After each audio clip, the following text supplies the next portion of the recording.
Alright, so all the movies and all the events in the Marvel Cinematic Universe have been building up to this clash between Earth's superhuman population and the mad titan Thanos over an object called the Infinity Gauntlet. It's basically a big golden glove with powerful gems called the Infinity Stone set in it. Seems pretty straightforward, but I've seen a lot of people having questions regarding exactly what the Infinity Stones are, how they came about, and what the deal is with the Infinity Gauntlet. Like, why was it a thing, where did it come from, all that good stuff. So let's take a look and find out. So the objects that MCU fans know as the Infinity Stones, or what comic book fans know as the Infinity Gems, actually first appeared under the name Soul Gems back in 1972 in the pages of Marvel Premiere issue number 1, where the High Evolutionary gave one of the gems, the actual Soul Gem, to the being known as him, who in this story started going by the name Warlock. All 6 gems didn't actually appear together until the story featured in the Avengers Annual issue number 7 and Marvel 2-in-1 Annual number 2 back in 1977, when Thanos tried to use them to extinguish all the stars in the universe and was stopped by Warlock and the Avengers. It wasn't until the events of Thanos Quest in 1990 that Thanos realized exactly what the gems could do and set about regaining all of them from the Elders of the Universe, including the Runner, the Champion, the Gardener, the Collector, and the Grandmaster, and the being known as the In-Betweener, with the purpose of extinguishing half of the life in all the universe. It was also during this time that the gems were renamed from Soul Gems to Infinity Gems by Thanos, with the reasoning that not all of the gems affect the soul, so they needed a different collective name. He eventually succeeds in getting the gems back, resulting in him attaching all of them to one of his gloves and kickstarting the events of the Infinity Gauntlet story. Now basically, the gems represent 6 different characteristics of reality, where if you possess the gem, you control that aspect of the universe. In the comics, these things control power, reality,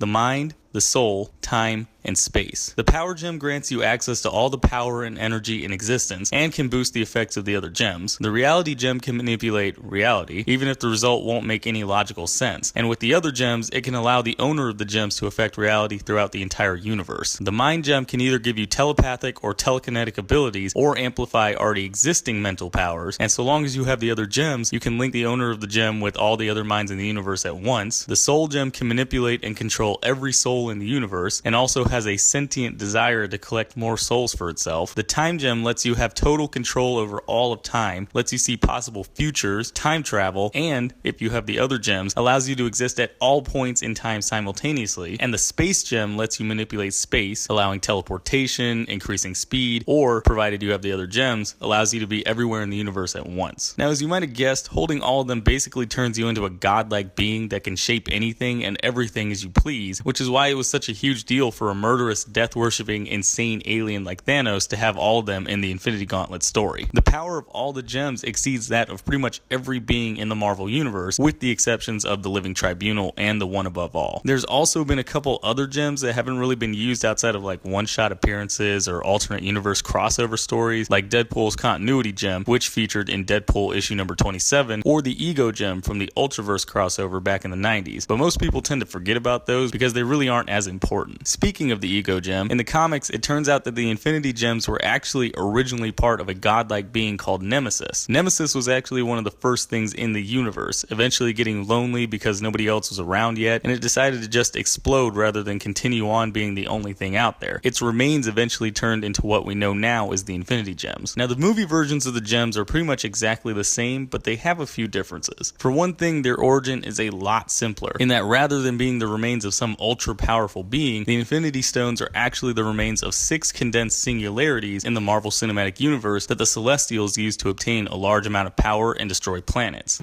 There's a little pee coming out of me right now. At some point, the stones eventually fell into the control of a number of different entities, like the Asgardians, The Tesseract was the jewel of Odin's treasure room. the Dark Elves, Their leader Malekith made a weapon out of that darkness, and it was called the Ether.